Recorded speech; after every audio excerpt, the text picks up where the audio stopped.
안녕하세요. 최근 베나TV 영상을 무단 복제, 편집, 업로드하는 유튜브 채널이 많이 있습니다.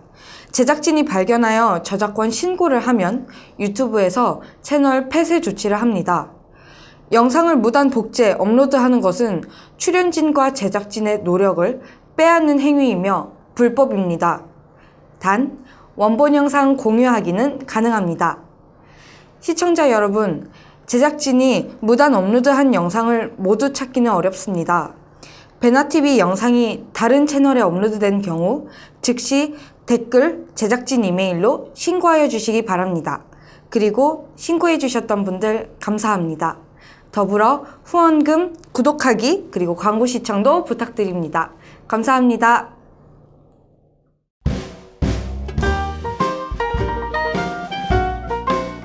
네, 시청자 여러분 안녕하세요. 탈탈탈 2부입니다. 바로 인천공항 얘기로 인사 생략하고 들어가죠. 알겠습니다. 예. 네. 인천공항에 도착을 했어요. 해가지고 이제 그분이 저한테 그러시더라고요. 어디서 왔냐? 제가 북한에서는 어른이 물어보면요, 아이는 일어서서 대답을 하거든요. 그래서 일어서 가지고 조선민주주의인민공화국에서 왔습니다. 그랬어요. 네. 이분이 갑자기 안경을 벗으시는 거예요. 그때 그분 얼굴 처음 봤어요. 그러더니 저보고 여기 어떻게 왔냐 물어보시더라고요. 제가 비행기 타고 왔습니다. 그랬어요. 사실이니까. 비행기 어떻게 탔냐고 물어보더라고요. 제가 이거 통행증 가지고 탔습니다. 네. 그러니 그분이 저한테 그러시더라고요. 너 지금 여기 어딘 줄 아냐고 물어보더라고요. 제가 여기 대한민국 아닙니까? 그랬어요. 맞대요. 대한민국이 어딘 줄 아냐고 물어보는 거예요. 제가 여기 한국 아닙니까? 그랬어요. 맞대요. 다시 물어보시는 거예요. 한국이 어딘 줄 아냐 물어보셔가지고 제가 여기 중국 땅 아닙니까? 그랬어요. 네. 저가 아니래요. 그래서 그럼 어딥니까? 그랬어요. 그러니까 저한테 남조선이라는 거예요. 그때 바로 무릎을 꿇었어요. 제가 무릎 꿇고 제발 다시 보내주십시오. 정말 잘못했습니다. 막 빌었어요. 막 저한테 하시는 말씀이 올 때는 네 발로 와도 갈 때는 네 마음대로 못 가 이러는 거예요. 더 무서운 거예요 이게. 그리고 나가지고 이분하고 같이 그 국정원 산하 대성공사라는 곳으로 이제 왔죠. 와가지고 조사받는 과정에 그러니까 그때는 아버지가 공항에 없었어요. 아버지가 없었어요. 그러니까 마지막 브로커까지 결국 거짓말 한 거죠. 네. 네. 그래서 제가 그 사람하고 차를 타고 이제 어디 가냐고 하니까 저보고 이제 서울로 간대요. 그 거지가 득실되는 서울로 간다 그러더라고요. 네. 근데 사실 제가 차에서 앉아서 밖을 보는데 사람은 없고 차들만 다니는 거예요. 계속 차가 엄청 많더라고요. 제가 물어봤어요. 아니 한국의 사람들 다 어딨냐 하니까 낮에는 땅으로 다니고 밖에는 이제 밤에는 올라온다는 거예요, 위로. 저는 그 이해가 안 됐어요. 그래서 나중에 이해를 한 게 뭐냐면요. 사람들이 지하철 타고 다니니까 밤에는 놀러 나오니까 제가 그 당시에는 어떻게 이해를 했냐면은 남한이나 북한이나 똑같은 게 전 국민이 그냥 땅굴을 파고 있네. 저는 또 그렇게 이해를 한 거예요. 그리고 나가지고 이제 이 사람하고 그 건물에 들어와서 저한테 종이를 한 이만큼 두껍게 주시더라고요. 그리고 펜도 주고 이제부터 북한에서 태어나서부터 인천에 온 그 순간까지를 다 쓰라는 거예요. 그때 또 이제 생각을 했던 게 북한에서 출신 성분이 좋으면은 남한에 오면은 정말 나쁜 사람이잖아요. 그래서 그때 거짓말을 했죠. 아버지 이름 거짓말로 하고 어머니 이름 거짓말을 하고 제 이름 거짓말로 하고 아버지 어머니 노동자 농민. 그리고 결국은 그거예요. 우리 집은 정말 못 사는 집안이고요. 저는 북한이 싫어요. 제발 새로운 삶을 주세요. 이렇게 그냥 글을 쓰는 거예요. 그리고 이분이 읽어보시더니 한 번 더 쓰래요.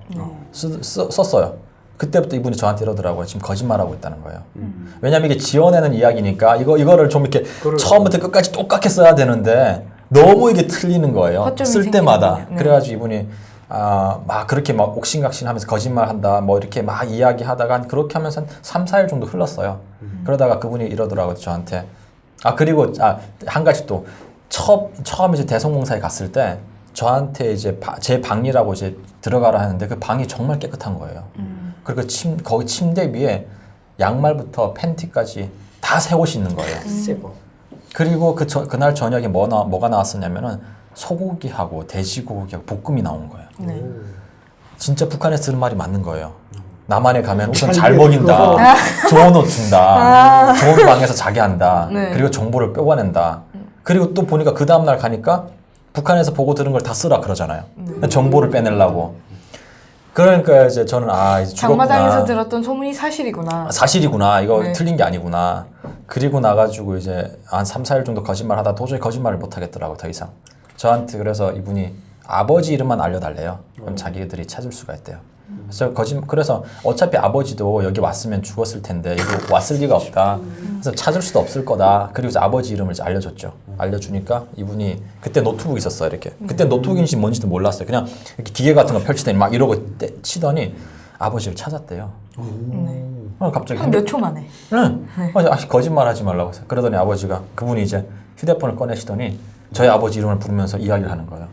저는 그때 거짓말 탐지기인 줄 알았어요. 이게 핸드폰을 그때 처음 봤어요. 제가. 왜냐면 중국에서도 핸드폰을 못 봤어요. 왜냐면 이 브로커들이 항상 공중전화를 쓰더라고요. 그래서 핸드폰을 처음 보고 이제 이분이 저를 아버지랑 이야기하시다가 내일 아침 대성공사로 오십시오 이렇게 이야기하고 저를 쳐다보더니 이렇게 아버지랑 통화할래 이러는 거예요. 제가 이랬죠. 끄떡끄떡했죠. 그러니까 주는 거예요. 근데 그때는 이렇게 스마트폰이 없고 다 폴더폰이었잖아요. 이렇게 받았어요.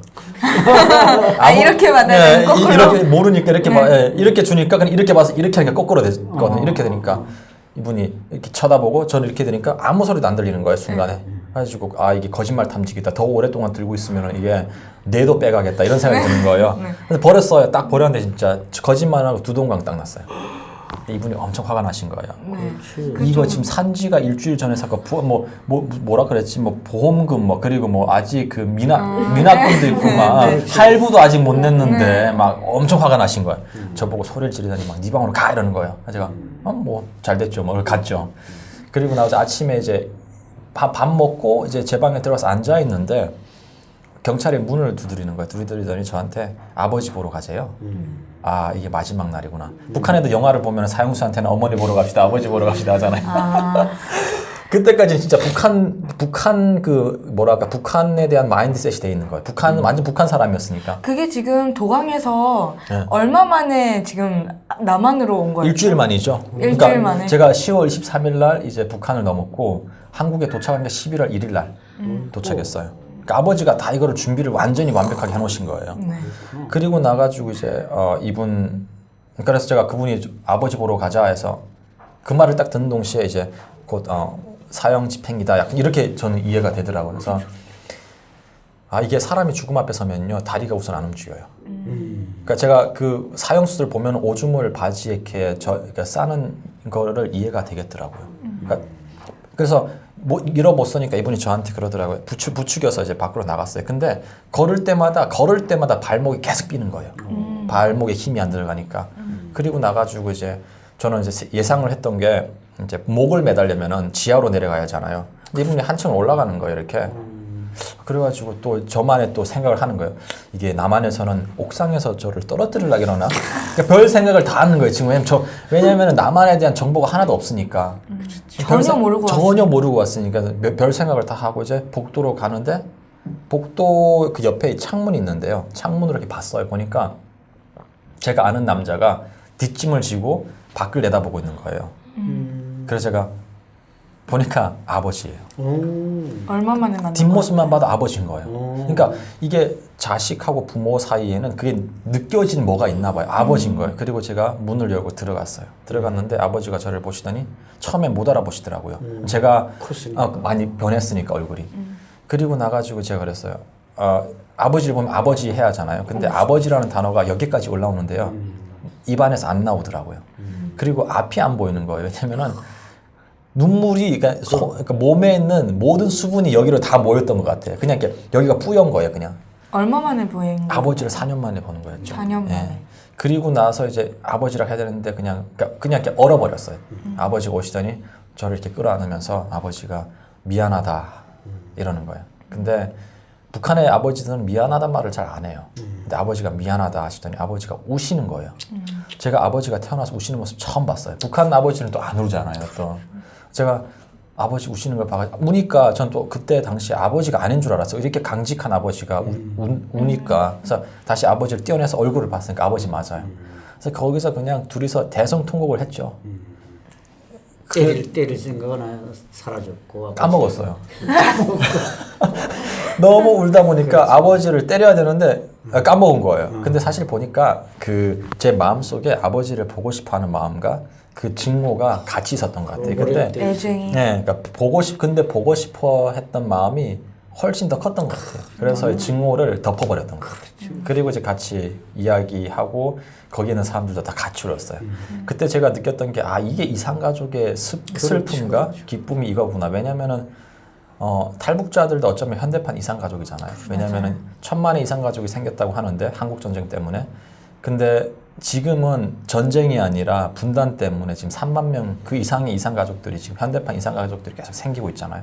그래서 그렇게 느끼고 그리고 아버지가 저한테 이제 여기 선생님들 말 잘 들으라는 거예요. 그래서 잘 듣고 한 2개월 정도 그래서 조사를 받고 하나원이라는 곳에 갔죠.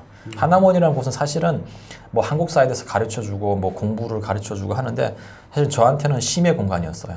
그냥 밥 먹고 친구들하고 그냥 놀고 축구하고 농구하고 공 갖고 막 놀고 그렇게 한 3개월을 하면서 이제 그 대상공사 했을 때는 TV를 잘 못 보잖아요. 없잖아요, TV가.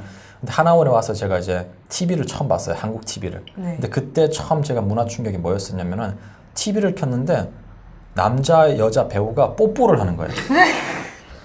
엄청 놀랐어요. 그래가지고 바로 TV를 딱 껐어요. 끄고 나가지고 이제 5만 가지 생각이 머리에 드는 거예요.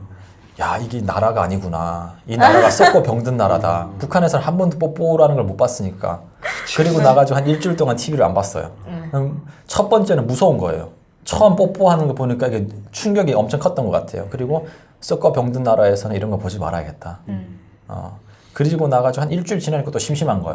그래서 봤어요. 첫 번째 뽀뽀할 때는 딱 눈을 가렸죠. 그리고 조금씩 내리면서 이렇게 보다 보니까 한 3일 지나니까 그냥 이러고 막 보고 있는 거예요. 막 제가. 그렇게 하면서 이제 사실은 그게 처음 이제 한국에 와서 첫 성교육이었어요. 저한테는 뽀뽀하는 게. 뽀뽀하는 게 드라마에서. 드라마에서. 중국을 거쳐올 때 좀 한 뭐 몇 달씩 거쳐오는 그쵸, 분들이 예. 많잖아요. 그런 분들은 이제 그게 좀 자연스러운데. 학습이 되는데 예. 이제 바로 그냥 다이렉트로 일주일만 오다 보니 해요. 그걸 학습을 못했어요. 네, 맞아요. 깨끗한 사람은 뭐지 깨끗한 사람도 그렇게 하고 나가지고 이제 제가 그 하나원 생활 마치고 이제 아버지가 이제 그 경기도 평택에 이제 집을 받으셨더라고요. 그래서 거기서 살고 계셨고 이제 아버지랑 같이 차를 타고 이제 집에 갔죠. 집에 가고 제가 아버지가 저한테 차를 타고 가면서 저한테 물어보시더라고요. 제일 하고 싶은 게 뭐냐? 그때 제가 그 하나원에 있으면서 가장 해보고 싶었던 말이 그 애가 학생이 교복을 입고 가방 메고 학교 다녀오겠습니다. 네. 이 말을 그렇게 하고 싶은 거예요. 그래요? 저는 그게 정말 하고 싶더라고요. 너무 의문스러워요. 제가 네. 그러니까 초등학교 북한에 있을 때 이제 12살부터 인민학교만 다니고. 12살부터 16살 한국에 오기까지 17살까지네. 16살까지 한국에서 뭐 학교를 못 다녔으니까. 그래서 아버지한테 제가 그걸 하고 싶다 그랬어요. 그러니까 아버지가 바로 집에 안 가시고 바로 교육청에 가시는 거예요. 가더니 이제 저를 학교에 등록을 시키고 그리고 교복점에 가가지고 그 학교 교복을 사주시는 거예요. 신발은 또 나이키를 사주시는 거예요. 아버지가 뭐냐고 하니까 이제 아버지가 이게 한국에서 제일 잘 나가는 신발이래요. 그래서 나이키 신고 그리고 교복 입고 하니까 엄청 기쁜 거예요. 그리고 이제 그 다음날 학교를 갔죠. 학교를 가서 이제 그때 17살 나이에 중학교 1학년으로 입학을 했어요. 근데 키도 작고 얼굴도 까맣하니까 친구들이 자기 또래는 것처럼 생각을 하더라고요. 근데 말투만 이상해요. 아주 애들이 계속 물어보는 거예요. 어디서 왔냐고. 네 말투가 이상하다. 그래가지고 그때는 북한에서 왔단 말을 못했어요. 그래서 어디서 또 들은 건 있어가지고 강원도 정선에서 왔다 그랬어요. 근데 웃긴 건 또 강원도 정선에서 온 친구가 있는 거예요. 어떻게? 전학 온 친구가 있는 거예요. 그러더니 저한테 쉬는 시간에 오더니 너 강원도 정선 어디서 왔어? 그래가지고 막 얼버무려서 그 기억이 보니까 나는 시청 쪽에 살았어 막 이러는 거예요. 그래서 나는 그쪽 반대 쪽에 살았어. 그래서, 어느 초등학교 나왔을까? 초등학교를 나중에 말해줄게. 이러면서 얼버무린 거예요. 그리고 나가지고 그날부터 했던 게 뭐냐면요. 그 서점이 아니라 집에 가니까 그 지도책이 있더라고요. 네. 이거 보니까 이제 거기 정선에 대한 지리와 정선의 지명이 있는 거예요. 공부를 또 했어. 그거를 했어요. 고향을 속이기 네, 위해서. 3개월 동안 진짜 그 공부만 했던 것 같아요. 학교 공부는 안 하고. 그러니까 중간고사 봤는데 중간고사에서 이제 막 영어 빵점. 저희 개교 이래 제가 영어 빵점 최초였어요. 왜냐하면은 제 짝꿍이 선생님이 영어 선생님이기 때문에 찍은 거, 그러니까 막대기를 세우면은 하나니까 푼 것처럼 하라는 거예요. 근데 어떻게 푼 것처럼 이렇게 찍었는데 이게 다 비껴간 거예요. 그래서 교무실 불려갔어요. 선생님이. 그래서 왜냐면 OMR 카드 이거 표 하는 거 그 펜을 잘못 쓴 줄 알고 선생님이 일일이 확인을 하는 거예요. 근데 진짜 0점인 거예요. 그래서 저거 네가 우리 학교 개교 이래 최초 0점이다 영어는. 그러는 거예요. 그렇게 하면서 이제 영어를 시작을 했죠. 그러다가 이제 그러다 보니까 사실 영어 공부도 안 했어요 그때는. 영어 공부 안 하고 그렇게 이제 한국 생활을 하다가 학교 생활을 했고 그리고 고향은 강원도 정선이었고 사실은 거짓말하면 아까 고향에 대해서 물어볼 때마다 친구들한테 강원도 정선이라고 할 때마다요. 그 돌멩이가 제 마음을 찌르는 돌멩이가 처음엔 작았는데 점점 커지는 거예요 이게. 거짓말은 덮으려면 더 큰 거짓말이 그죠. 필요하고 네. 점점 커지잖아요. 맞아요. 그래서 이제 한국 생활 이제 정착하면서 그때 또 한참 그래도 영어 공부를 해야겠다 해가지고 아무것도 모르고 그냥 그 막 단어 외우는 거 있잖아요. 1학년생들이 외워야 되는 단어 그거 그냥 펼쳐가지고 이제 사실은 ABCD 쓸 줄도 잘 모르는데 그냥 그 보고 그러니까 단어를 그냥 그림처럼 생각하고 우리말로 외우고 이런 식으로 이제 다니면서 외우다가 어느 하루는 이제 그 광고를 봤어요. 학교 갔다 오다가 그때가 금요일 날이었는데 학교 갔다 오면서 광고를 봤는데 그 광고 이제 그 플랜카드에 그 평택에 뉴코아 백화점 있거든요. 뉴코아 백화점에서 폭탄 세일을 합니다. 일요일 날 일요일 날에 토요일 날 딱 보니까 엄청 놀랐어요 저는. 야 이게 맞구나. 북한에서는 이제 자본주의 나라는 돈만 있으면은 탱크도 사고 비행기도 사고 뭐든지 다 살 수 있다고 하니까 이게 정말 사실이구나. 야 폭탄을 진짜 파네. 내일 꼭 가야겠다. 그래가지고 폭탄 있으니까 당연히 탱크도 있고 막 그렇잖아요. 그래가지고 가야겠다 해가지고 그 다음날 아침에 일찍 9시에 이게 연다는 거여서 일찍 일어나가지고 뉴코 백화점 9시 전에 갔어요. 가니까 여자분들이 막 아주머니들이 줄을 서 있는 거예요. 그래가지고 한국은 참 북한보다 더 심하구나. 이렇게 여성분들도 폭탄, 총 이런 데 관심이 많구나. 그렇게 또 이해를 하는 거예요 저는. 그리고 문이 딱 열리니까 아주머니들 그냥 막 뛰어 들어가는 거예요. 저도 같이 뛰어 들어갔죠. 딱 뛰어 들어갔는데 뛰어 들어가서 막 저는 지금 탱크 폭탄 찾고 있는데 그건 하나도 없고 막 속옷, 여성 속옷, 남자 옷 막 이런 것만 잔뜩 있는 거예요. 그래가지고 거기서 일하는 사람한테 물어봤어요. 폭탄 어디 있습니까? 그러니까 뭐라 하셨어요? 그러니까 그분이 저를 미친 사람 취급하더라고요. 우리 그런 거 안 팝니다 이러는 거예요. 그리고 나가지고 모르니까 그래서 집에 다시 와가지고 아버지한테 물어봤어요. 물어보니까 아버지가 하시는 말씀이 이거 엄청 싸게 판다는 뜻이다. 그러면서 이제 이게 문화 충격을 그때부터 느끼기 시작하는 거예요. 그리고 또 이제 중학교에 다니다가 중학교에서도 퇴학을 했어요. 그러니까 그냥 퇴학이지만 그냥 제가 자퇴서를 끊었어요. 왜냐면은 중학교에 또 오니까 또 일진 이런 게 있더라고요. 1학년, 2학년 뭐 1학년 짱, 1학년, 2학년 짱, 그리고 3학년 짱, 그리고 학교 통 뭐 이런 식으로 있더라고요. 저는 그게 몰랐어요. 몰라가지고 1학년에 딱 들어갔는데 처음에 막 되게 애들이 막 저보고 그러는 정선 촌놈이랑 막 놀렸어요. 말투도 이상하고 하니까. 그래도 뭐 근데 웃긴 거는 남한 친구들이 막 욕으로 저를 놀리는데 저는 그 욕인지 몰랐어요. 왜냐하면 북한에서 그런 욕 안 쓰거든요. 방송이라서 그런 욕 못 하겠는데 그런 욕을 안 써요. 북한에 쓰는 욕은 달라요. 저한테 막 뭐 C자로 들어가는 욕을 막 하니까 저는 그러니까 욕을 할 때도 이 친구는 웃으면서 이야기를 해요. 저는 또 좋은 말인 줄 알고 같이 막 욕을 막 끄떡끄떡 하는 거예요. 근데 제 친구가 오더니 야 너 바보지 이러는 거예요. 가지고 왜 욕하는데 웃냐? 네, 아닌데 이러니까 이 친구가 욕하는데 왜 웃냐 이러는 거예요. 그때 이제 이게 욕인 걸 또 안 거예요. 그래서 그때 또 학교 공부는 안 하고 국어 사전을 또 봤어요. 욕만 이제 보는 거예요. 막. 그것만 배우고 나중에 그래서 한 6개월 지나니까 제가 그 친구보다 욕을 더 잘하더라고요.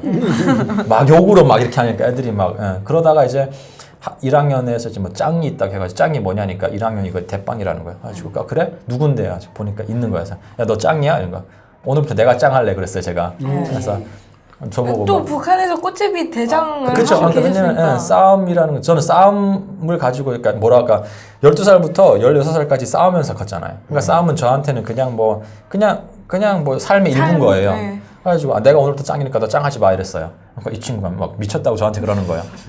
그래서 맞짱 뜨잖아요. 맞짱. 그래서 하자 그래가지고 딱 서니까 이 친구가 말로 그냥 막 뭐라고 하는 거예요. 저한테 욕을. 몸싸움은 안 하고. 북한에서는 맞짱이면요 그냥 가서 말 안 하고 그냥 싸워요. 너무 시끄러워가지고 그냥 한 병 딱 때렸는데 애가 그냥 쓰러졌어요. 그래가지고 제가 짱이 됐죠. 그날부터 1학년 짱 됐어요. 그래가지고 또 보니까 2학년 짱이 있네요. 제가 거기 가가지고 미안한데 너 2학년 짱 하지 마 그랬어요. 근데 이 친구들은 1학년생이 2학년한테 와가지고 그러니까 완전 이상한 말이 애니까. 안 되는 거죠. 근데 사실은 제가 그때 17살이었거든요. 근데 애들은 몰랐어요. 근데 교장 선생님하고 저희 담임 선생님은 알았죠. 너 짱 하지 마 그러니까 이 친구가 1학년이 뭐 4가지가 없다. 그런데 나오라는 거예요. 나갔죠. 또 말로 막 그 친구는 말이 적었어요. 막 때리려고 발로 이렇게 차려고 해가지고 제가 피하고 주먹으로 때려서 또 한 방에 또 보냈어요. 그렇게 해서 설마 학교를 학교에 소문난 거예요. 완전. 3학년들한테 소문이 안 났는데 2학년하고 1학년한테는 주먹이 맞다. 그리고 그때가 그 친구들이 옛날에 그 뭐지 야인시대라는 영화가 되게 유명했대요. 네네. 그래서 저보고 뭐라 했냐면요 정선 시라손이라 그랬어요. 왜냐면은 뭐 거기에 그런 애가 뭐 시라손이라는데 막 키도 되게 작고 막 되게 막 점프하면서 때린다는 네. 거예요. 근데 2학년생이 저보다 키가 더 컸어요. 그러니까 제가 주먹을 칠 때 점프하면서 때렸거든요. 그래서 별명이 생겼어요. 그래서 저는 잘 모르겠고 해가지고 아 그러냐 해서 알겠다 해서 그래서 정선 시라손이 그래가지고 근데 시라손이 알고 보니까 신의주에서 왔더라고요. 그 사람 신의주 출신이더라고요. 그래가지고 정선 시라손 해가지고 해서 그리고 나가지고 3학년은 못 건들겠더라고요. 덩치가 엄청 큰 거예요. 그리고 또 저희 학교에 씨름부가 있어가지고 씨름부에 있는 애가 짱인 거예요. 그런데 그리고 나가지고 이제 1학년 거의 마치고 이제 마칠 무렵쯤 해서 1학년 마쳤어요. 마치고 나가지고 그 봄학기가 있잖아요. 네. 봄학기 이제 그 학교 들어가기 전에 한 2월 14일부터인가 봄방학 말씀하시는 거죠? 봄방학 그러니까 그 뭐랄까 12월 달부터 방학이고 방학 끝나면 학교 쪽 한 일주일인가 2주인가 나가고 다시 네. 방학하잖아요. 네, 봄방학. 그러니까 그 사이에 학교 나갈 때 이제 학교 나갔는데 어떤 그 형이 이제 정문에 저 형도 아니었어요. 저랑 동갑이었어요. 저보다 한 살 어렸네. 16살이었네. 고3이 중3이면은. 네. 그리고 이제 그 나가는데 저보다 덩치가 한 머리 하나는 더 큰 것 같아요. 이게 그리고 체격도 엄청 컸고 저한테 그러더라고요. 야 일로 와봐 이러면 정선촌놈 일로 와봐 그래서 갔어요. 가니까 저한테 돈 있냐 이러는 거예요. 제가 그때 아버지가 신발 사라고 10만 원을 주셨거든요. 주머니에 있었죠. 그래가지고 제가 있다 그랬죠. 있으니까 그 돈 다 줘봐 이러는 거예요. 줄 수가 없다 그랬어요. 왜 왜 제가 모르는 사람한테 돈을 줘야 돼요? 그러니까 그 친구가 달라면 달랄 것이 뭐 말이 많냐 이런 거 그러더니 그 주변에 있는 그 한 애가 발로 배를 차는 거예요. 맞았죠. 저는 아프진 않았는데 교복에 지금 발자국이 난 거예요. 제가 제일 아끼는 옷에. 네. 그래가지고 잠깐만 이러고 이제 옷을 다 벗었어요. 다 벗고 이제 그 가방에 그때 체육복이 있었거든요. 체육복으로 갈아입으니까 막 애들이 막 바보 같은 놈이 뭐 하는 거냐 막 놀려주는 거예요 저를. 그래서 옷 다 입고 그래서 제가 그랬어요. 맞짱이냐 아니면은 그냥 무리 싸움이냐 제가 물어봤어요. 그러니까 어이가 없다듯이 막 웃는 거예요. 어디 1학년 놈이 선배한테 막 버릇없이 이러냐. 제가 지금 너 먼저 나 찾지 않냐. 그래서 너 나와 이랬어요. 걔가 걸어오는 거야. 그래가지고 진짜 때렸어요. 근데 쓰러졌어요. 놀란 거예요. 이게 지금 짱이. 그러더니 엄청 화가 나가지고 1학년 놈이 어디 선배라고 해서 싸웠죠. 3대 1인가? 그 친구가 3명 있었고 거기 저 혼자 엄청 싸웠어요. 저도 막 맞고. 그래서 그 친구랑 싸우다 보니까 이 친구가 힘이 저보다 더 센 거예요. 그러다 보니까 제가 했던 게 이제 치고 빠지는 거. 치고 빠지고 하면서 이제 그 친구도 막 쓰러지고 저도 쓰러지고 해가지고 그렇게 싸움이 한 30분 정도 됐나? 애들 새까맣게 모였었어요 거기. 그래서 다 끝나고 나가지고 저는 이제 애들 다 쓰러지고 저는 털고 그냥 집에 갔죠. 가는데 아버지가 이제 된장찌개를 북한식 된장찌개를 이제 해놨더니 아버지가 제 얼굴 보니까 싸웠잖아요. 피도 막 나고 하니까 아버지가 싸웠냐 이러면 제가 네 싸웠어요 이랬어요. 그러니까 아버지가 하시는 말씀이 이겼냐 이러는 거죠. 이겼다 그랬어요. 그러니까 잘했다 밥 먹자 이러는 거예요.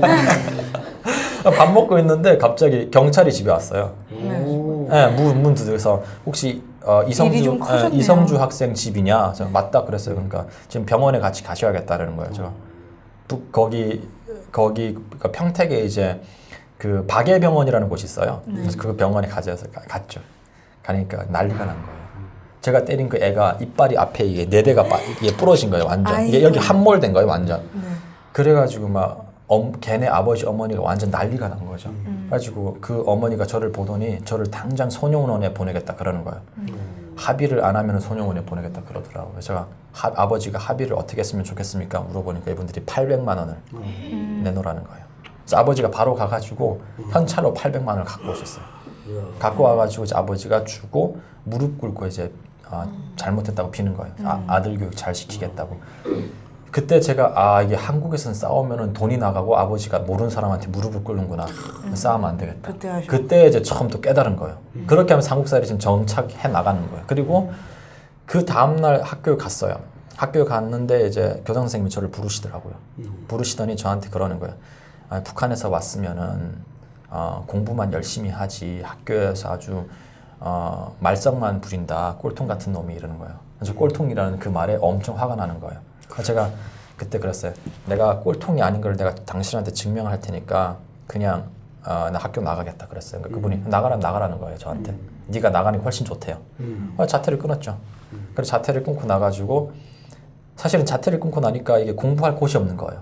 그때 제가 아버지랑 같이 나가던 교회가 있었어요. 그래서 교회에 갔어요. 교회에 가니까 이제 목사님이 저보고 그분도 참 웃긴 게 저한테 항상 날라리라 그랬어요. 날라리. 이름을 안 네, 부르시고요? 왜냐면 제가 교회 와가지고 앞자리 항상 앉고 항상 코 골면서 자고 예배 시간에 아멘 하면 아멘 소리에 놀라가지고 이제 일어나서 축도를 해주잖아요. 네. 축도 끝나기 전에 몰래 나가서 식당 제일 앞자리에 앉아 서가지고 밥 제일 먼저 먹고 제일 빨리 먹고 그리고 이제 친구들하고 놀고 그러니까 완전 뭐 그냥 그렇게 교회를 다녔어요. 그러다가 이제 갔죠. 가니까 그분이 이제 그 마당 청소를 하고 계시다가 어떻게 왔냐? 그래서 제가 그랬죠. 공부하고 싶다 그랬어요. 그러니까 그분이 네가 공부하고 싶으면은 그 이유가 있을 텐데 그 이유를 써보라는 거예요.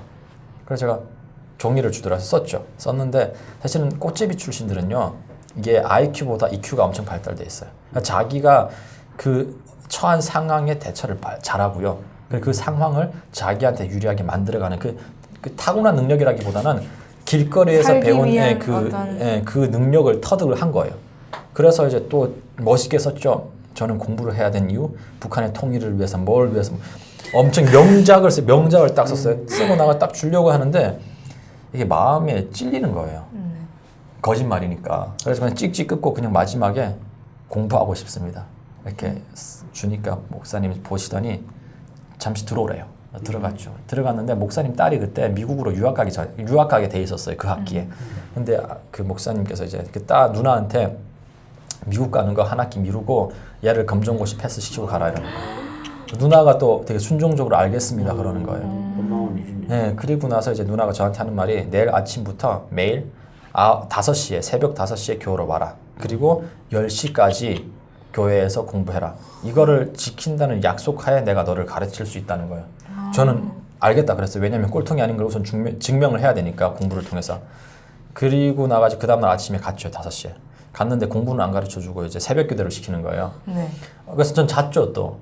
그리고 이제 7시까지 자고 7시 아침밥 먹고 그리고 나서 그때부터 누나가 이제 공부를 가르쳐주는데 설명을 해도 제가 이해를 못하는 거예요. 그래서 누나가 포기를 하더니 저한테 그러는 거예요. 오늘부터 검정고시 교과서가 한 6권, 7권 정도가 있는데 이거를 이제부터 외우라는 거예요. 오늘 이 과목에 5장을 외우고 내일 또 5장을 외우라는 거예요. 그래가지고 4개월 동안 진짜 교과서를 외웠어요. 그리고 검정고시를 봤죠. 봤는데 검정고시가 평점 70점 패스거든요. 근데 70.5를 받은 거예요. 합격한 거예요. 바로 그 합격 그거를 이제 가지고 학교에 찾아갔어요. 중학교에. 교장선생님한테 찾아갔죠. 찾아가가지고 딱 똑똑하고 이제 들어가니까 어떻게 왔냐 이러는 거예요. 제가 딱 책상에 걸어가가지고 보여줬어요. 저 검정고시 합격했습니다. 그것도 3개월, 4개월 만에. 어이구야. 3년 과정을. 네. 그래서 제가 그랬어요. 당신이 저한테 꼴통이라고 했는데 이제 사과하라고. 당신 차례라 그랬어요. 그러니까 이분이 웃으시면서 미안하다 이러는 거예요. 그러더니 저한테 고등학교 소개시켜줄까 이러더라고요. 제가 당신이 소개시켜주는 고등학교는 안 간다고. 그리고 이제 나올 때 이제 발로 문을 빵 차고 그리고 나왔어요. 네. 그때 엄청 뿌듯한 거예요. 그러니까 이게 참 사람이요 무식하면은 용감해지더라고요. 그래서 마지막까지 학교를 떠들썩하게 만드셨네요. 그렇게 하고 이제 나왔죠. 나오고 나니까 이제 공부에 대한 목적이 없어진 거예요. 꼴통이 아닌 거를 증명을 했으니까 이제 공부를 해야겠다는 그 필요성이 없어진 거죠. 그리고 나서 저희 아버지는 항상 저한테 그랬어요. 공부를 열심히 하라고 말은 한 번도 안 하셨고 네 꿈이 뭔지를 찾으라 항상 그 말을 하셨어요. 그러다 또 제가 이제 뭐 싸움도 잘하고 이러니까 막 고등학교 막 노는 형들이 막 저를 불러내고 막 그러더라고요. 그래서 그 형들 따라다니면서 뭐 그때는 사실은 뭐 담배도 피우고 뭐 술도 마시고 그랬죠. 왜냐면은 북한에서부터 담배하고 술은 했으니까. 지금은 끊었어요. 예, 네. 그래서 그 친구들하고 그 형들하고 같이 다니다 보니까 뭐 가출도 이제 한 2주 정도 하고 막 그렇게 집에 들어가니까 어느 날 아버지가 저한테 저를 앉혀놓고 이러시더라고요. 너가 이렇게 살 거면은 안 데려왔다 이러더라고요. 그 말에 또 충격을 받았죠. 그리고 나서 아버지를 좀 기쁘게 해드리고 싶은 거예요. 그래서 아버지한테 제가 그랬어요. 사실은 가출한 게 아니라 2주 동안 밖에 나가서 내 꿈을 찾았습니다. 이랬어요. 또 거짓말을 한 거지. 아버지를 기쁘게 해드려야 되니까. 그러니까 아버지가 네가 찾은 꿈이 뭐냐? 그래서 제가 어차피 외할아버지도 의사니까 저는 의사하고 싶습니다. 그랬어요. 또 한국 사회에 오니까 사자로 끝나는 직업이 잘 나가더라고요. 검사, 판사, 의사, 교사 이런 사람들에서 의사하겠습니다 했어요. 그러니까 아버지가 그래? 그러면 의사하려면은 이제 공부도 해야겠는데 어떻게 할 거냐 저한테 물어보시더라고요.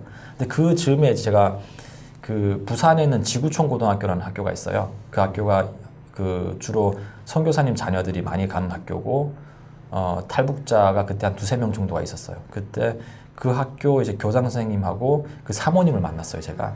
그래서 그분한테 방법이 없으니까 이제 그분들한테 전화를 했죠. 도저히 제가 평택에 있을 상황이 안 됩니다. 왜냐면 있으면은 형들이 계속 불러내는 거예요. 그래가지고 이제 그분이 저한테 그러면은 부산으로 내려와라. 내려가면서 모든 핸드폰 이런 걸 다 정지하고 그냥 도피를 간 거예요, 부산으로. 그래서 그 집에 이제 살면서 제가 배웠던 게 가정이라는 게 이런 거구나. 아버지의 역할, 어머니의 역할, 아이들의 역할이 이런 거구나. 그 사람들 통해서 가정의, 그 가족을 보면서. 그 가정의 본 모습을 봤어요.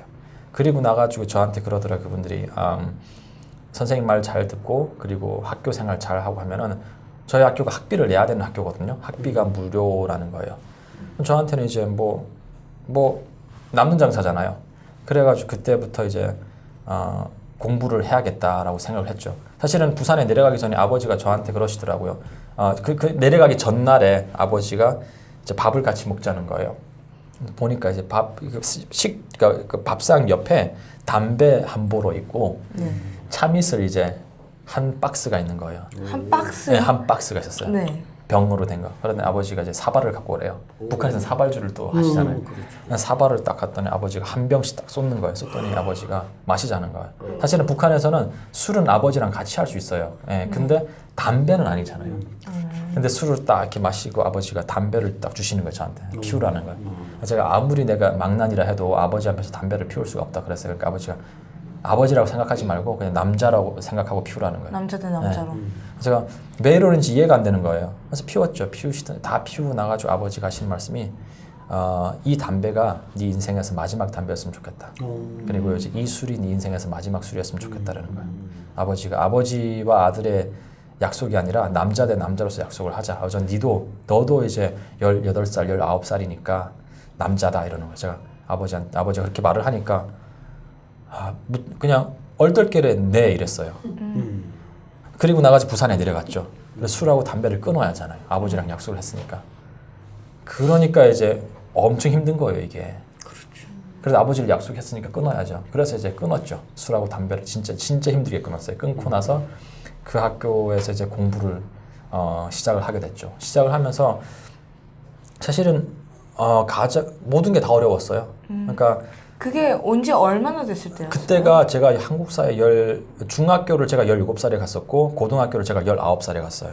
그러니까 한국사에 나온 지 한 3년, 2년 정도 된 거죠. 3년? 예. 네.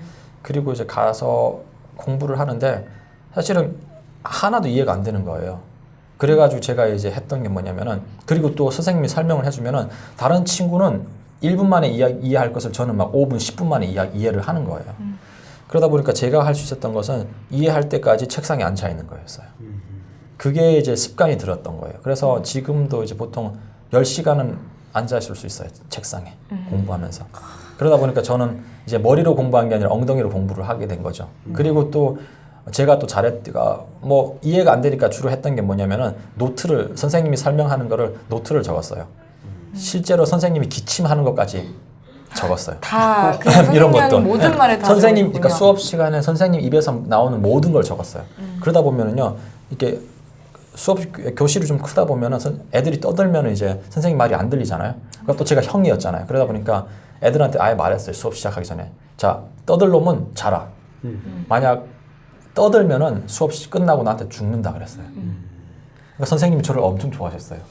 수업 분위기를 딱 제가 잡아주니까 네. 선생님이 너무 얼마나 좋아하시는 좋아요. 거예요. 네. 그리고 나가지고 그렇게 1학년, 2학년 공부를 했죠. 네, 공부를 하면서 그때 제가 한국 사회에 와가지고 또 가장 어려웠던 게 정체성의 혼란이었어요. 그게 뭐였었냐면은 한국 사회에 오니까 이제 남한 사람들이 북한 사람들은 우리 형제 자매라 그러잖아요. 근데 제가 북한에서 왔어요. 왔는데 형제 자매가 아니라 외국인 취급을 해주더라고요. 가끔씩은 외국인보다 더 못한 취급을 해줘요. 그러다 보니까 그때 제가 스스로 이제 질문을 했던 게 그럼 나는 누구지? 이 사람들이 말하는 형제와 자매, 나는 북한에서 왔는데 그럼 내가 이 사람들이 형제인데 왜 나를 이렇게 대하지? 그때부터 정체성의 혼란이 생기는 거예요. 그래서 그때 제가 이제 막 고민을 하면서 찾았던 게 제 정체성이었어요. 그게 뭐였냐면은 생각을 해보니까 북한에서 태어났지만 또 완벽한 북한 사람이 아닌 거예요. 왜냐면 한국에 살고 있으니까. 그리고 또 한국에 살고 있지만 또 완전한 또 한국 사람도 아닌 거예요. 북한에서 태어났으니까. 그렇죠. 그래서 고민하던 끝에 제가 찾은 정체성이 한반도인이라는 정체성이었어요. 북한하고 남한을 모두 아는 사람. 그래서 내 정체성은 한반도인이다. 그 정체성이 생기니까 이제 공부를 더 열심히 하게 되더라고요. 그리고 사실은 그 정체성을 찾고 이제 원래 사실은 저는 의사가 되는 이 꿈이었잖아요. 그러다가 그 정체성을 찾고 나니까 한반도인으로서 내가 무엇을 해야 할까 고민하다 보니까 남과 북의 다리 역할을 해야겠다. 저한테 통일은 이제 그게 두 가지 의미가 있어요. 그게 뭐냐? 첫 번째는 정말 개인적인 의미인데 그거는 유일하게 집으로 가는 길. 그리고 두 번째는 남과 북이 싸우면 싸울수록 남과 북에 도움이 안 돼요. 서로 지는 싸움이죠. 이 나라가 통일이 돼서 이제 한 나라가 돼서 정말 동북아의 평화를 가져오는 역할을 한다면은 저는 이 나라의 잠재력이 저는 거기에 있다고 보거든요. 그래서 그런 거를 해야겠다 이렇게 고민을 계속 했죠. 고민을 하다가 이제 고3 이제 졸업할 때쯤 이제 원서를 냈고 원서를 내서 이제 서강대학교 이제 정치외교학과에 원서를 냈어요. 그리고 고등학교 시절에서 제가 가장 잊지 못한 날이 졸업식 날이었어요. 왜요? 그게 뭐냐면은 제가 고등학교 와가지고 저희 학교는 기숙사 생활을 하거든요. 그러면은 다 같이 살아야 하잖아요. 근데 지금 저랑 제일 친한 친구 이제 베프라 그러죠. 베스트 딱 친구죠. 그 친구가 이제 졸업식 날에 저한테 이런 말을 하더라고요. 야, 내가 지금 고백하는 건데 너 첫날 이제 너랑 같이 잘 때 엄청 긴장되고 엄청 무서웠다 이러는 거야.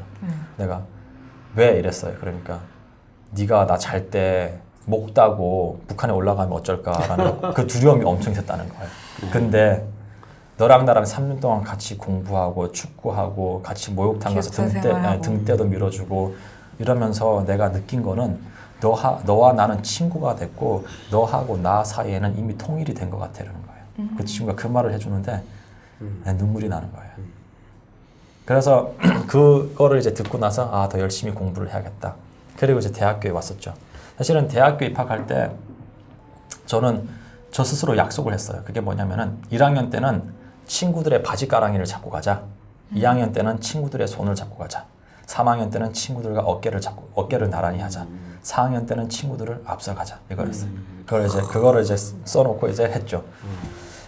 그래서 사실은 대학교 생활이 저한테는 두려웠어요. 그러니까 일반 고등학교를 나왔음에도 불구하고 두려웠어요. 그래서 가서 수업을 엄청 열심히 했죠. 그리고 또 이게 의자에 오래 사실은 고등학교를 통해서 제가 뭐 어떤 지식을 배웠다기보다는 의자에 오래 앉아 있는 연습을 했고 그리고 노트 테이킹.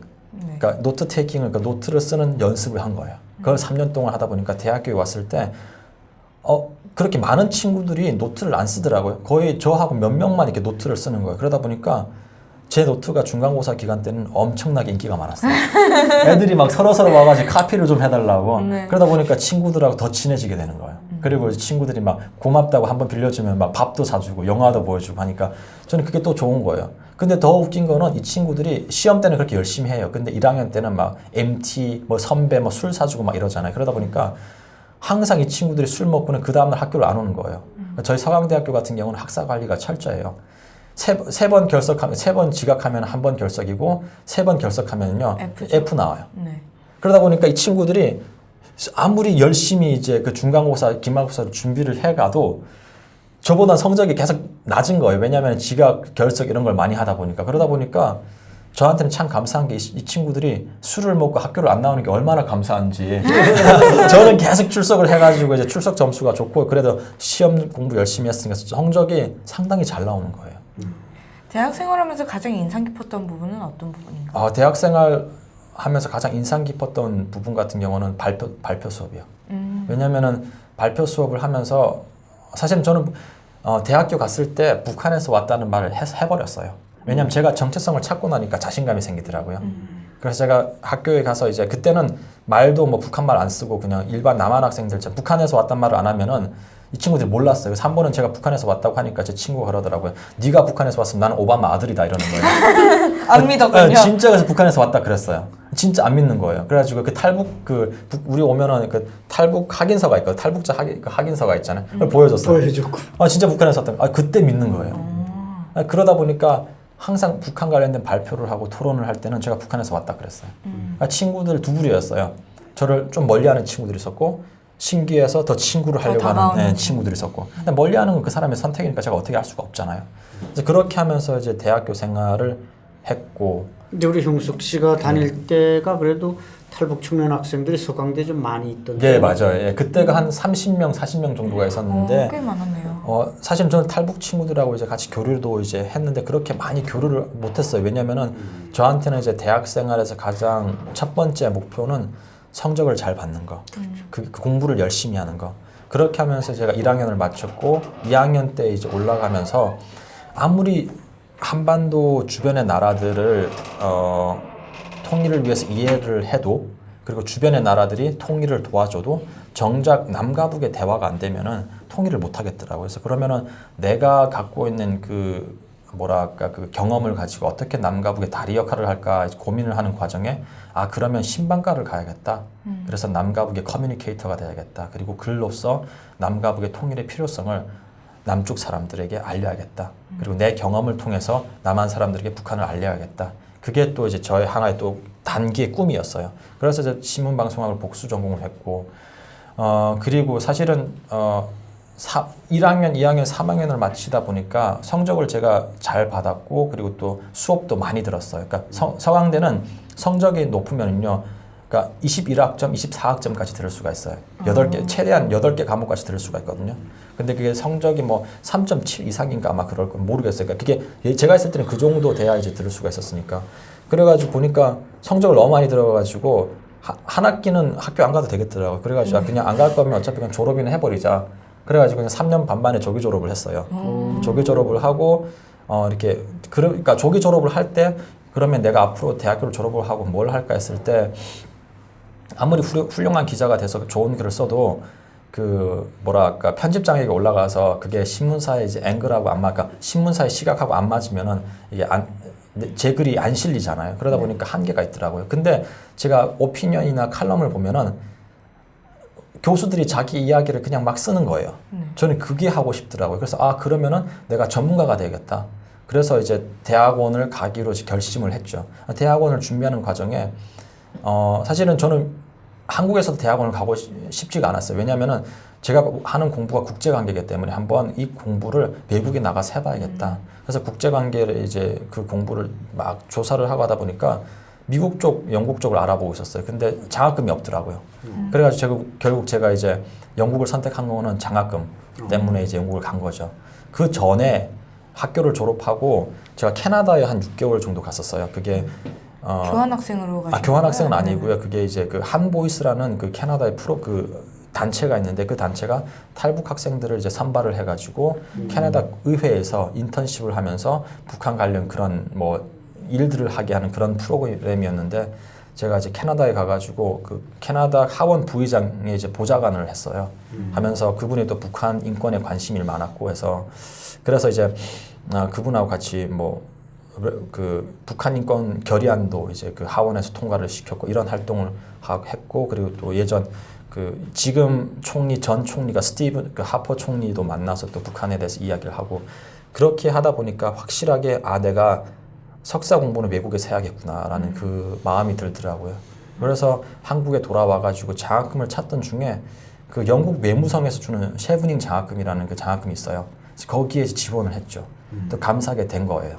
그리고 사실은 합격했다고 해도 제가 대학교에서 영국에 있는 대학교에서 제가 어드미션을 못 받으면요 그 장학금이 그냥 물이 돼요. 그래서 합격을 했으니까 이제 대학교 어드미션을 받아야 돼서 학교에 이제 어플라이 했죠. 영어 시험도 보고 해서 어플라이 해가지고 또 감사하게 또 학교에서 합격이 된 거죠. 그래서 그 장학금을 가지고 2015년 이제 9월부터 2016년 말 이제 9월까지 그 유학 석사 하셨고. 공부를 하고 이제 논문은 이제 영어로 제 주제가 이거였어요. 그러니까 왜 미국의 강압 외교가 북한의 핵 프로그램을 막지 못했는지 그거를 그 국제관계에 보면 coercive diplomacy theory라는 게 있어요. 그걸로 이제 분석을 했고요. 그렇게 해서 논문을 이제 마쳤고 그리고 한국에 이제 작년 말에 들어왔어요. 말에 들어오고 현재 활동에 대해서 좀 얘기를 해볼게요. 북한 인권 시민연합에서 또 중국에 있는 탈북자들을 구출하는 일을 또 하고 계시다고 그거에 대해서 좀 자세하게 얘기해 주세요. 사실 북한인권 시민연합을 제가 알게 된 거는 10년 전이었어요. 그때는 이제 학생으로서 그 단체가 그 계절학교라는 걸 해요. 겨울마다 거기에 학생으로 참여를 했고 그리고 그때부터 이제 그리고 또 대학교에 와가지고 그 재단의 장학생이었고 그러다 보니까 북한인권 관련 활동을 뭐 여러 가지를 많이 해오다가 제가 북한인권 시민연합에서 지금 주로 하고 있는 일은 그 탈북자 구출, 그 중국에 있는 탈북자들을 한국에 데려오기 위한 구출 작업을 해요. 근데 브로커를 통해서 이분들이 오면은 나중에 한국 사회에 나왔을 때 그 받은 그 정착금을 다 브로커 비용으로 주는 거예요. 그러다 보니까 출발이 삐그덕하는 거예요. 그러다 보니까 한국 사회에 와서도 굶는 사람이 있는 거예요. 그걸 보면서 정말 마음이 아프더라고요. 그래서 최소한 이런 일은 없애자. 그래서 저희가 데려오는 그 모든 사람들은 이제 저희 단체가 이제 펀드레이징을 해요. 그러니까 돈을 이제 펀드레이징을 해가지고 그 사람들을 저희가 데려오거든요. 사실은 이 일을 시작한 거는 개인적인 동기였어요. 왜냐하면은 이 단체에서 제가 일을 하기 전에 저희 아버지와 제가 어머니를 계속 찾고 있었어요. 수소문하고 있었고 제가 대학교 때 중국에서 연락이 왔어요. 어머니를 찾았다고 브로커가. 이름도 똑같고 나이도 똑같고 고향도 똑같은 거예요. 근데 그 날로 바로 아버지랑 저랑 중국으로. 비행기표를 이제 끊어가지고 가려고 하니까 비자가 없는 거예요. 그러니까 중국 가려고 하니까 비자가 필요하다 그러더라고요. 그래서 그 비자 신청하는 데 가지고 비자를 이제 하고 그리고 사실은 그때는 저도 이제 막 영상 통화 이런 걸 잘 몰라가지고 전화 통화로만 이제 그분하고 이야기해 보니까 목소리만 들어서 잘 모르겠는 거예요. 그래서 직접 보자 해서 그래서 아버지랑 같이 중국에 갔어요. 가서 딱 봤는데 엄청 실망을 많이 했어요. 어머니가 아닌 거예요. 그리고 나서 이제 아버지랑 같이 택시 타고 이제 그 연변 공항인가요? 거기로 이제 오는 과정에 아버지가 저한테 이런 말씀을 하시더라고요. 저 여자분도 나와 같은 남편이 있을 거고 너와 같은 아들이 있을 텐데 얼마나 급했겠냐. 그냥 저 사람 구하자. 그래가지고 저희가 가져갔던 그 돈으로 그 사람을 구했어요. 북한에서 오신 여성이라 북한 여성. 그래서 한국으로 모셔왔어요. 그분을 구했어요. 구하고 나가지고 이제 그분을 안전한 이제 그 삼국으로 이제 보낸 거죠. 그리고 나가지고 그분이 하나원 나와서 퇴소를 하고 다시 또 찾아왔어요. 저희 감사하다고. 근데 그분이 이제 딸을 데려오고 싶어하는 거예요. 돈이 없어가지고. 그래서 저희 아버지가 그때 또 작은 사업을 할 때니까 아버지랑 그 사업을 같이 동업하시는 분이 그럼 저희 아버지보다 나이가 많았었거든요. 그분이. 그래서 그분한테 형님 절반 내고 내가 절반 내서 우리가 데려오자. 그래가지고 각각 이제 전혀 모르는 사람. 150만. 그분이 또 그 딸이 어디 있었냐면은 장춘 되게 깊은 쪽, 그러니까 시골에 있었어요. 그래가지고 장춘 뭐 그런 데 있어가지고 또 브로커 비용이 좀 많이 든다는 거예요. 그래가지고 이제 그럼 얼마 드냐니까 300만 원인가 든대요. 그래서 그분이 150만 원, 저희 아버지가 150만 원 해가지고 데려왔어요. 근데 제가 그런 걸 보면서 뭘 느꼈었냐면은 제 어머니 같은 거예요. 그리고 데려온 그 친구가 또 제 동생 같은 거예요. 의미가 있는 일이다. 그리고 저는 또 개인적으로 첫 번째는 이 탈북자 구출한 일이 의미가 있는 게 뭐냐면요. 첫 번째는 그냥 생명을 살린 일이잖아요. 생명을 살린 일에서는 그 어떤 이유도 저는 불문하고 생명이 먼저라고 생각을 해요. 그래서 이 일을 하게 됐고 또 두 번째로는 장기적인 관점에서 봤을 때 저는 현실적인 통일운동이라고 보거든요. 왜냐하면요. 탈북자들을 데려오면 이분들이 이 사회에서 그냥 잘 먹고 잘 사는 게 아니라 또 북한의 자기 가족들에게 돈을 보내요. 그럼 이 돈이 시장으로 들어가면 시장이 활성화가 돼요. 그러니까 북한의 그 정치를 보면은 시장의 힘과 그 국가의 힘이 항상 반비례를 하거든요. 그런 면에서 이제 돈을 보내면 또 그냥 돈만 주겠어요? 그 사정에 대해서 물어보잖아요. 그러면 가족들이 또 남조선이 어떠냐? 그러면 이분이 또 남조선이 이런 곳이다 이야기를 해주면은 이분들이 남조선에 대한 그 생각을 하는 거예요. 그게 저는 사실은 여기 3만 명의 탈북자들이 와 있잖아요. 그러면은 이 사람들의 친척이 최소한 4명이라고 해도 12만 명이에요. 맞아요. 4명이라도 12만 명이고 그리고 그 사람들한테 또 딸린 또 친척들 있잖아요. 그러면 이게 기하급수적으로 퍼져나가는 거예요. 그렇게 했을 때 이 사람들이 남한 소식에 대해서 이제 접한다 그러면 사실은 저는 이것만큼 확실한 정보. 왜냐하면 삐라 같은 걸 우리가 보내고 다른 걸 보내도 물론 북한 사람들이 보겠죠. 근데 조심스러워요. 위험하고. 근데 가족들 통해서 들은 이야기는 더 믿을 수가 있는 거죠. 네. 그래서 탈북자 구출을 이제 하기 시작했던 것 같아요. 그래서 지금 한지 얼마나 되셨어요? 저는 이제 본격적으로 탈북자 구출을 시작을 한 그러니까 이 단체와 함께 이제 한 거는 2015년 이제 초부터 이제 본격적으로 했고요. 그리고 지금까지 하고 있습니다. 예. 그럼 앞으로 삶의 목표도 한마디 해주세요. 글쎄요, 삶의 목표. 지금 박사학위도 준비하고 네네. 계시고. 그러니까 뭐 많은 사람들한테 이제 앞으로 뭐 하고 싶냐 그러면은 뭐 젊은 친구들 같은 경우 저도 젊었지만 고등학생들, 뭐 대학생들 같은 경우는 뭐 앞으로 이제 변호사 하고 싶습니다. 그리고 이제 의사 하고 싶습니다. 뭐 하고 싶습니다. 회사원 하고 싶습니다. 주로 이러는데, 직업을 많이 얘기하죠. 네, 근데 사실은 저는 직업이 꿈이 될 수 없다고 생각해요. 그러니까 직업은요, 그러니까 내가 원하는 꿈으로 이제 가기 위한 하나의 도구인 거죠. 예를 들어서 부산에서 서울로 이제 가고 싶은 게 이제 내 목적인데 부산에서 서울로 가기 위해서는 자동차를 탈 수도 있고 비행기를 탈 수도 있고 뭐 걸어갈 수도 있고 저는 이러한 수단들이 저는 직업이라고 생각을 하거든요. 그러니까 제 꿈은 남과 북의 다리가 되는 거예요. 예를 들어서 나중에 이제 남한과 북한이 통일이 돼서 큰 파도가 부딪힌다 그러면은 분명히 이 사이에는 아마 소용돌이가 생길 거예요. 그러면은 그 소용돌이 속에서 이제 빠져 죽는 사람도 있을 거고 실망하는 사람도 있을 거고 통일을 싫어하는 사람들도 분명히 있을 거예요. 근데 이 소용돌이의 크기를 그 안에 예를 들어서 스펀지가 있어가지고 소용돌이의 크기를 작게 만들 수가 있다 그러면은 그리고 그 스펀지를 통해 가지고 새로운 물결이 만들어진다면은 저는 그게 진정한 사람의 통일이라고 생각을 해요. 그렇게 했을 때 통일을 준비해야겠다는 게 제 꿈이고 그럼 이거를 하기 위해서 내가 무엇을 해야 할까 했을 때 지금은 더 공부를 해야겠다.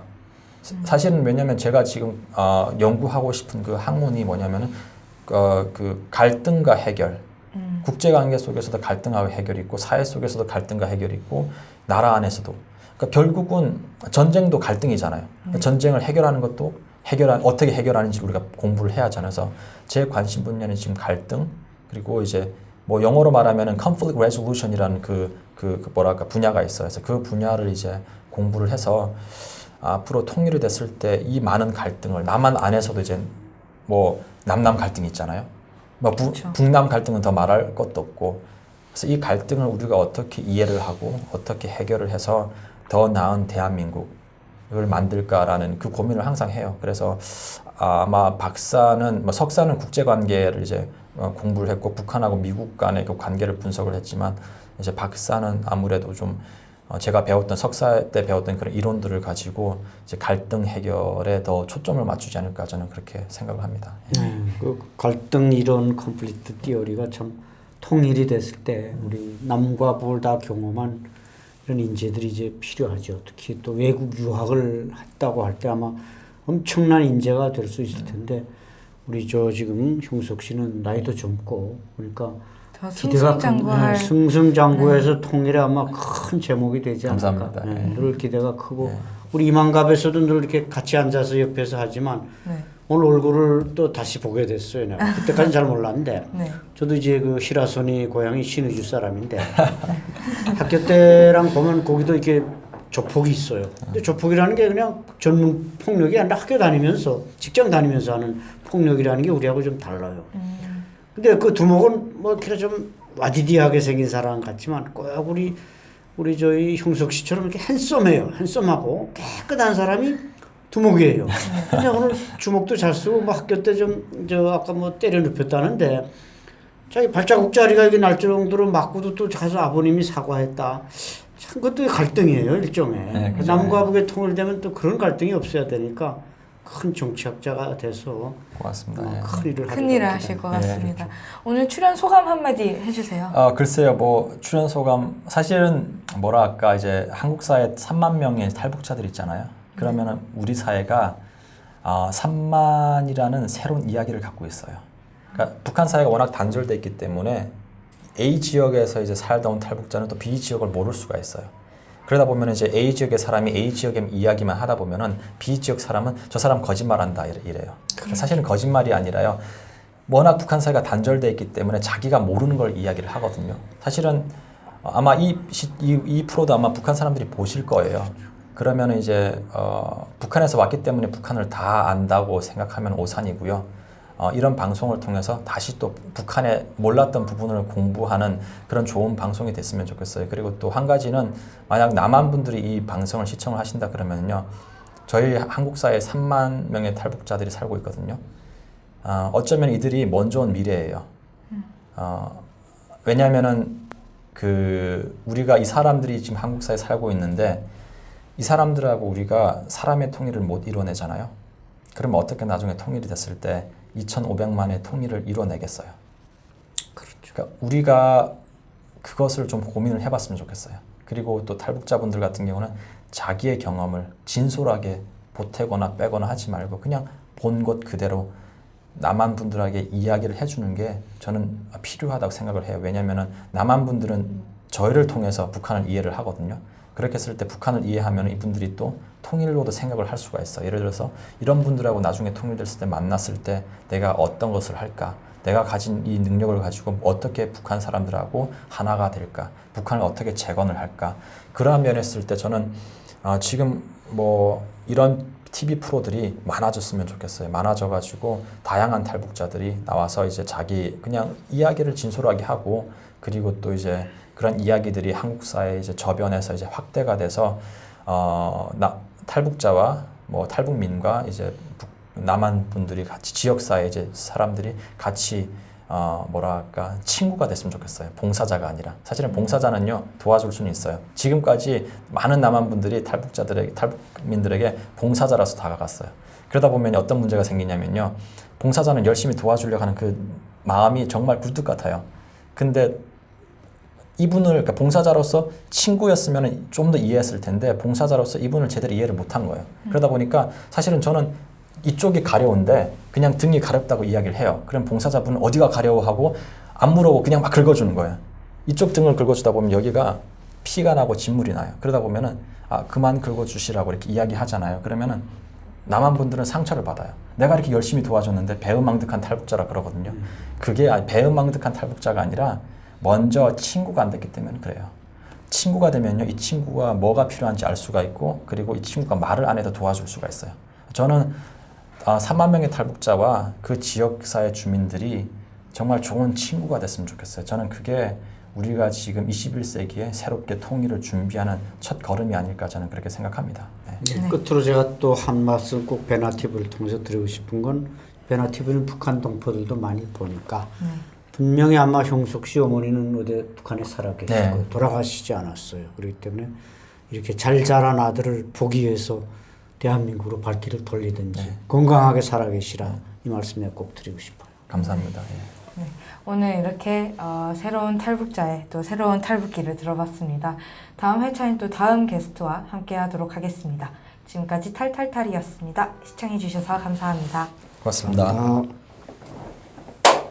고생하셨습니다. 고생하셨습니다. 네. 말을 너무 잘해서 우리가 옆에 앉아 있을 필요가 없어요. 제가 말을 안 해도 되는 게 가장 행복해요. 장 PD가 베나TV는 정부기관 및 관련 단체의 후원을 받지 않습니다. 후원금을 받게 될 경우 출연 요청, 주제 선정 등 청탁을 할 수 있기 때문입니다. 그래서 베나TV는 정부기관 및 관련 단체의 후원을 받지 않습니다. 베나TV가 지속적으로 프로그램을 만들 수 있도록 시청자 여러분께 부탁 말씀 올립니다. 시청자 한 분이 한 달에 1,000원씩 후원해 주시는 111 캠페인 많이 도와주시기 바랍니다. 그리고 후원해 주시는 여러분들 감사합니다.